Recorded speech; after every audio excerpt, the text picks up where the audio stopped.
These are some vegan meals that I've been making over the last month while we've been in quarantine. Now, these are meals that I make on a regular basis regardless, but they are all pretty freezer and pantry friendly, pretty easy to make, and also extremely delicious. So I thought this would be the perfect time to share. I'm just gonna go over each meal pretty quickly, but I will include the recipes in the description box below. So first up, I am making a mango tofu. It's kind of like a twist on a classic Chinese restaurant chicken dish. The reason this meal is so freezer and pantry friendly is that you can actually freeze your tofu. It's a cooking technique that a lot of people use, and I'll explain why it makes the tofu so much better in a little bit. But firstly, I messed this up. This was my first time doing it and I didn't let it thaw for long enough. You should probably let it thaw for like 6 to 8 hours.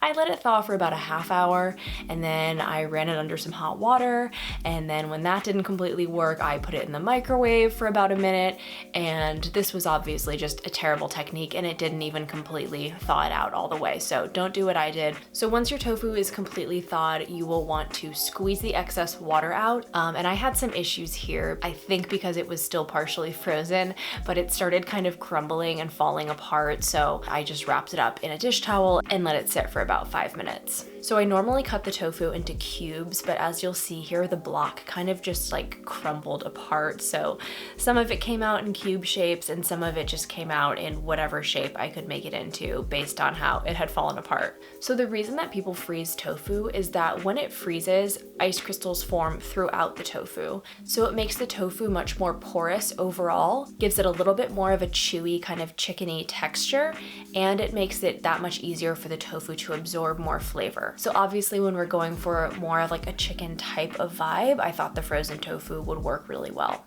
So once you have your tofu in all these little blocks, we are going to coat it in cornstarch. There's a few different ways you can do this, but the way that I find is easiest is to put some cornstarch into a big Tupperware type container, just anything big with a lid that you can easily shake. And I put about 3 to 4 tablespoons of cornstarch in the bottom of the container, and then I put all the tofu in, and then I just shake it really well. The tofu should have kind of a powdery texture on the outside. You don't want it to still be wet. You want it to really have absorbed all the cornstarch. So if you need to add a little more, do that. Kind of just play it by ear. And then once the tofu is all coated, you want to put it into a strainer and shake it over the sink so that any excess cornstarch can fall off. And then we're going to take a large skillet, heat it to about medium heat, and put in about 2 tablespoons of sesame oil. Any other kind of high heat oil will work. And then once you've got the oil sort of evenly covering your pan, you are going to start laying the tofu pieces in.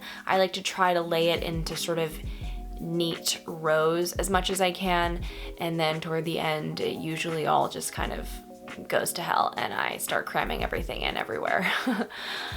And so once you have all the tofu laid out in the pan, you're going to turn the heat up to high heat. We're gonna let them cook for about 5 minutes on each side, and this is the time when I like to start prepping everything else. So to peel mango, I like to make a little cut in the skin, and then I just use my fingers to pull the skin off. If the mango is ripe, the skin comes off really easily. And then I like to stand the mango up and use a knife to just cut all of the soft, juicy fruit that I can. Once it gets closer to the center, it gets harder to cut, so just cut until all of the soft pieces have come off. And then I'm just going to crush and chop up 2 cloves of garlic. You can use less garlic, more garlic, whatever you want. I think 2 cloves is the perfect amount. And then probably about 6 months ago, I bought a ton of ginger and I peeled and chopped it all up in the same day, and I put it in these silicone ice cube trays that I got at Sur La Table, and then I put them in the freezer, and so I had 2 trays full, and I'm almost done with the first tray, but I still have an entire tray full. This has been such a time saver. It took a lot of time the first day I did it, but it's been totally worth it. So I'll use about half of one of these frozen blocks of ginger for this recipe. If you are using dried garlic or ginger for this recipe, you would need a lot less, so probably like 1/4 to 1/2 teaspoon. I just like the taste of the fresh garlic and ginger best though. I'm going to be doing a white basmati rice. We've been using white rice more and more over brown rice. I just really like the flavor, especially with a dish like this. And it takes a lot less time to cook, which is a huge bonus as well. Using a cup of rice and about 2 to 2.5 cups of water. I bring the rice to a boil, uncovered, and then I give it a stir and I cover it up mostly, but with the lid kind of askew so a little bit of air can get in, and then I turn it down, and usually at some point it boils over, which I think you actually see in the background of the video at some point, but I try not to let it boil over. And when the water is about 95% absorbed in the rice, I like to turn the burner off and then just put the lid on all the way and leave it there until we're ready to serve it. So when my tofu is ready to flip, I will usually use a fork and flip each piece individually. Sometimes I'll come in with a spatula if I feel like that's better for that particular piece. When it gets to all these bottom crumbly pieces, a lot of them are kind of stuck together, so I'll usually just flip it all over in one big piece and then just try to use the spatula to break it up. I like to sort of make sure it's a little bit of a nice golden brown color and also just kind of like crispy to the touch. The longer it cooks, the crispier it gets. My next step is to cook the broccoli. I don't really usually buy frozen vegetables, but it's been really nice during this time to just know that you have some veggies in the freezer, you know, that you don't have to worry about going bad or anything like that. I'm just gonna saute these right in the same pan. Usually there's a little bit of oil left over and I don't wanna get another pan dirty, so I just saute them up. And then when the broccoli's done sauteing, I actually take the 2 bowls that I'm planning on serving in.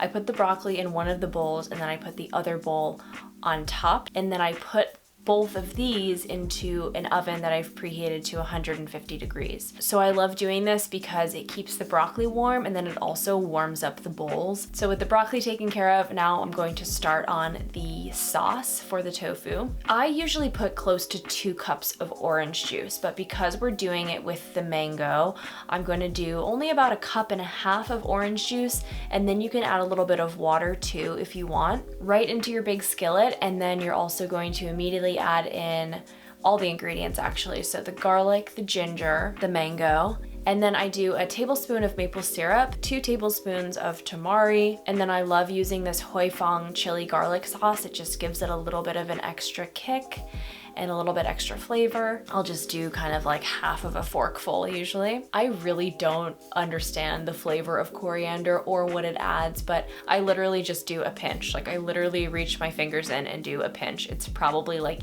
1/8 of a teaspoon. And then I kind of just mix it up, and we are going to bring it to the highest heat possible.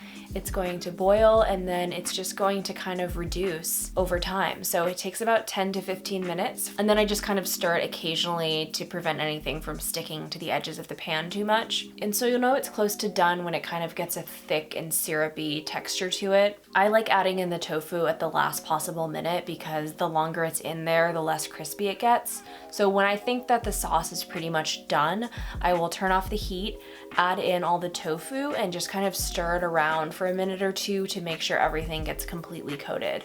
So then I just divide it up and serve it with the rice and the broccoli. And I really like adding sesame seeds to the top, and it's ready to serve. So it's saucy, it's crispy, it's delicious. It's nice to know that all the ingredients are pretty healthy and simple, so I love this meal. Okay, and then this next meal is so super simple, but it's one of my favorites.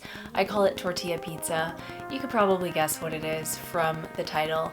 My favorite type of pizza crust would be like a thin, super crispy crust, so using a tortilla as the crust really helps give it that texture.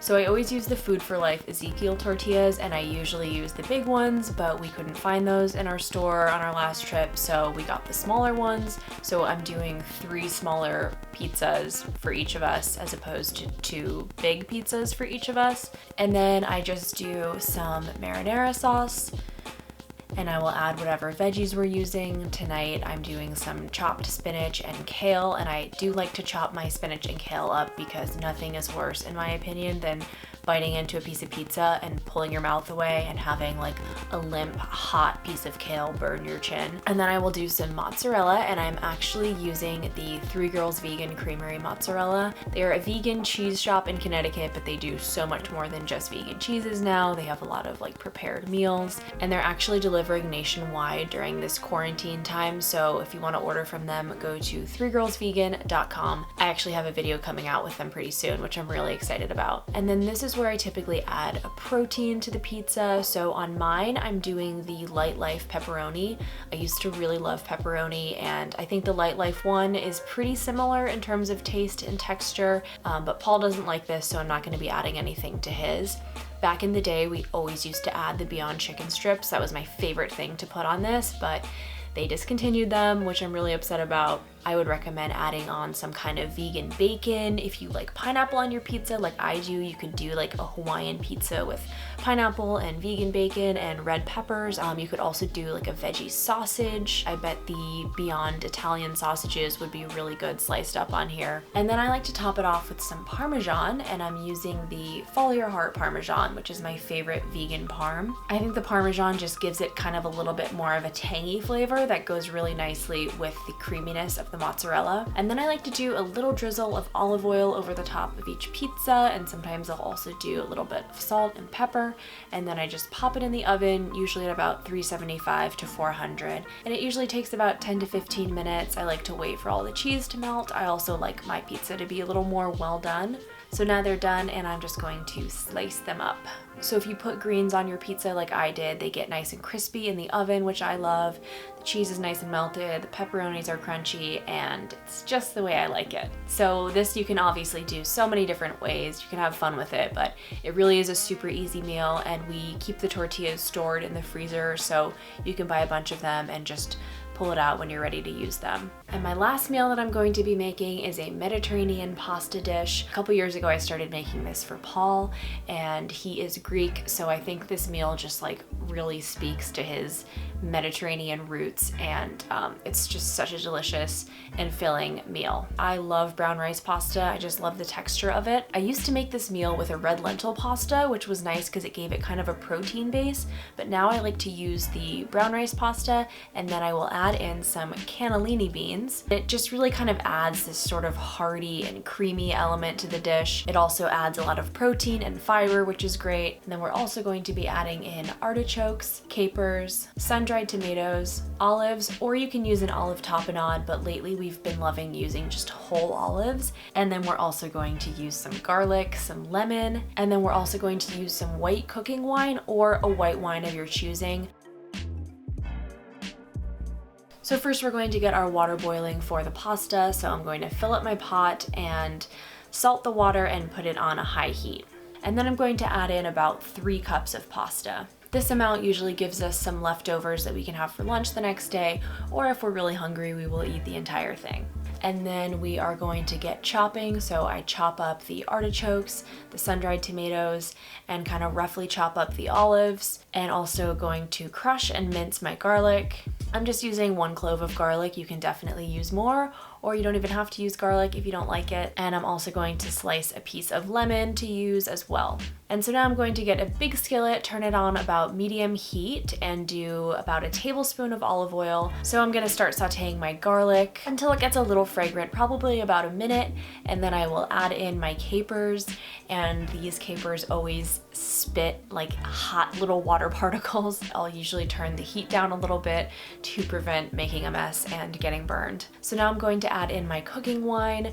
Again, I eyeball it, but it's probably about a tablespoon. You can also add in a little bit of the liquid from the capers as well. It'll just give it more of a briny flavor. And then I'll just add in all my other ingredients, so the artichokes, the olives, the sun-dried tomatoes. And then at this point I will add in the cannellini beans and kind of let those start soaking in some of the flavors. When the pasta is about 75% of the way cooked, I will also grab a cup of the pasta cooking water and add that in as well. And when my pasta is just a tiny bit al dente, I'll take it off the stove and strain it, add the pasta right into the pan and kind of stir it all around to mix it really well. I'll usually put in a squeeze of the lemon, and then I'll also add in the spinach at this point and stir that around so it can start to wilt. And then I'll usually taste it and see if it needs any more salt or lemon or white cooking wine or some more cooking water if the pasta is looking a little too dry.